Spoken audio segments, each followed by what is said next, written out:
my family up. Stop it. Stop it. Stop it. Enough is enough.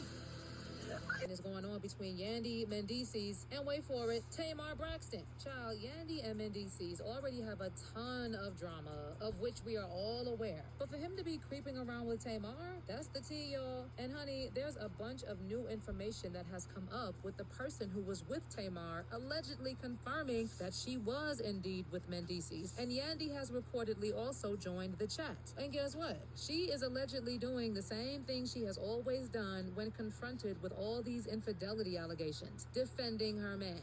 If this house is going to come down, it's going to be me or Mendeecee that are taking it down brick by brick. Everybody in Atlanta and everybody knows it. You're not going to talk to him, but I am. What are you going to do to us? What are you going to do? You're not going to talk to him. Don't play with me. What are you going to do with him? Don't play with me with him. Okay, so y'all know that Mendeecee's and Yandy's relationship goes back to 2006, with the couple tying the knot in 2015. They also shared 2 children, Omer and Skylar, while Mendeecee's also has 2 children from previous relationships. But you want to know the other thing that these two have in common? Drama, or rather, cheating scandals, which have only gotten worse in the last couple of months. Honestly, if you need proof that things aren't all love and roses between Yandy and Mendeecee's, look no further than their own words on Love and Hip Hop, where Mendeecee's allegedly admitted he thinks about divorce daily, and even said their marriage feels more like a business arrangement now. Yandy herself also admitted that she once had an emotional connection with someone outside the marriage, and she didn't call it cheating, but she admitted it was something she and Mendeecee's had to deal with. School game we playing with each other. You do something to me, I do something to you, right?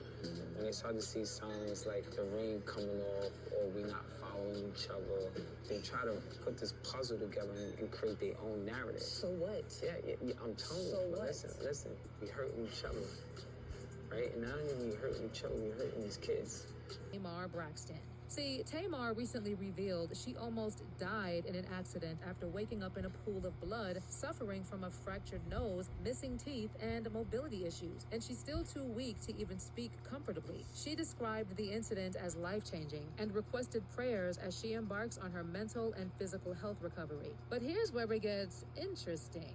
Just before the accident, Tamar was at the V12 Lounge in Atlanta, where insiders claim to have spotted her and Mendeecee's being a little too close. Allegedly, she even invited him and a couple of her friends back to her home when they were leaving at 1 a.m. On one hand, Tamar is recovering from a near-death health ordeal, asking fans to keep her in their prayers. On the other hand, Mendeecee's is already drowning in allegations about stepping out on Yandy. Put the two together, and the streets are buzzing. Is Tamar the mysterious other woman in the Mendeecee saga, or is this just another case of fans making assumptions off of late-night sightings? Okay, I know that Mendeecee's didn't just pop up in Tamar Braxton's nightlife circle by coincidence. Apparently it's business, but let's be real. Business meetings don't usually wrap up at 1 a.m. with an invite back to the house, do they? And that don't usually wrap up at 1 a.m. with an invite back to the house, do they? And that right there is what had people speculating that there could be more going on between Tamar and Mendeecee's. Some are even asking if Yandy was behind the accident, or was that the ancestors warning Tamar? Plus,